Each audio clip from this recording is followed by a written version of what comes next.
पाकिस्तान का फ्यूचर क्या देख रहे हैं अगले 48 आवर्स में? 48 आवर्स तो नहीं, लेकिन अगले 4-5 दिन बहुत अहम है।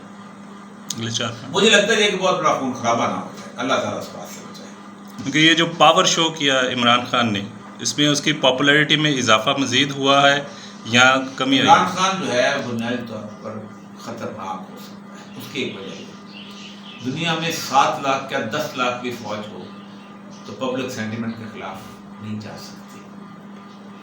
7 लाख फौज थी सद्दाम के पास, क्या कर लिया। 3.5 लाख फौज थी, अमेरिका ने तैयार की थी और बाइडेन ने कहा था कि best training they have received, best equipment they have, best intelligence support they have. Taliban के सामने कुछ नहीं कर सकते। 7.25 लाख फौज थी शाह ईरान के खिलाफ, पब्लिक सेंटिमेंट समझ में नहीं रहा। इमरान खान अगर पब्लिक सेंटिमेंट क्रिएट कर गया तो कुछ भी हो सकता है, इसलिए इमरान खान से खौफ किया। अच्छा, आप समझते हैं रशिया यूक्रेन के जो अभी वॉर चल रही है, back of the mind Russia का ये मोटिव है कि वो यूएसएसआर को दोबारा से यूनाइटेड करे? नहीं, यूएसएसआर को नहीं, रशिया।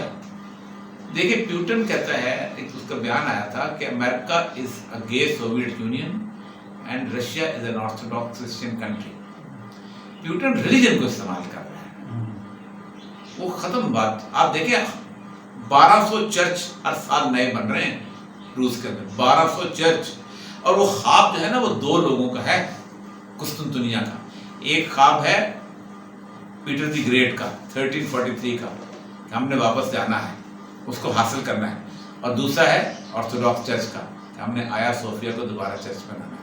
ये 2 ख्वाब वहाँ इकट्ठे हो चुके हैं। ज़ारे रूस का ख्वाब कि हमने वहाँ पर उस पर कब्जा करना है, और ऑर्थोडॉक्स चर्च का ख्वाब कि हमने अपनी पुरानी खोई हुई बाइजेंटाइन गवर्नमेंट जो उसको बाहर